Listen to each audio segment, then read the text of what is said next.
ইসলামের প্রথম কথাটা শোনেন, কোরআন যখন নাজিল হয় আল্লাহ বলেন নাই আকিমুস সালাত।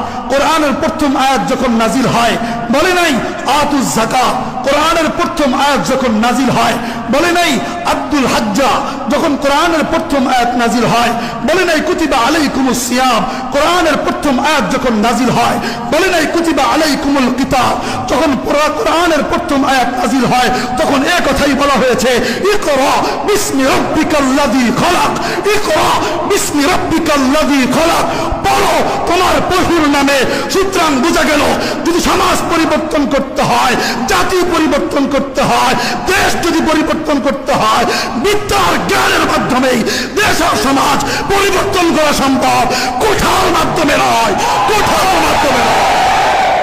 দোস্ত আমার আরেকটু বলি, যদি এই যেই বিদ্যার মূল্যায়ন ইসলাম করেছে, যেই জ্ঞানের মূল্যায়ন ইসলাম করে, যে দেশ ও জাতিকে যদি সুন্দর কিছু উপহার দিতে হয় তাহলে আমি এটাই বলবো, দল মত নির্বিশেষে ছাত্র সমাজ এটা বাংলাদেশের একটি মহাসম্পদ। ঠিক না বেঠিক?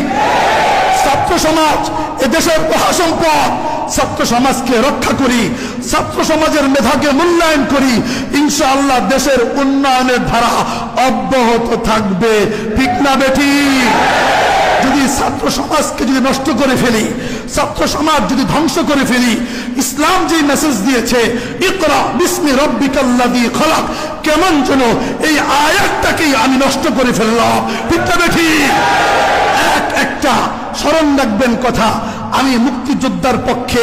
মুক্তিযোদ্ধারা যদি দেশ স্বাধীন না করতেন হয়তো 57,000 বর্গ মাইল পাকিস্তান হানাদার বাহিনীর থেকে পেতাম না।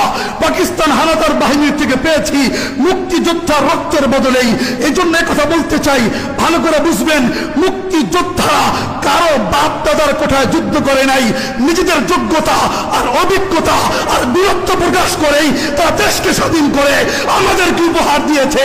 সুতরাং আমি জানি মুক্তিযোদ্ধারা এই কথাই বলবে, আমরা যেমন বীরত্বের প্রকাশ করেছি, আমাদের সন্তানেরা কোঠার ভিক্ষা নয়, যোগ্যতা দিয়ে এ দেশকে সাজাবে, যোগ্যতা দিয়ে এ দেশকে সাজাবে।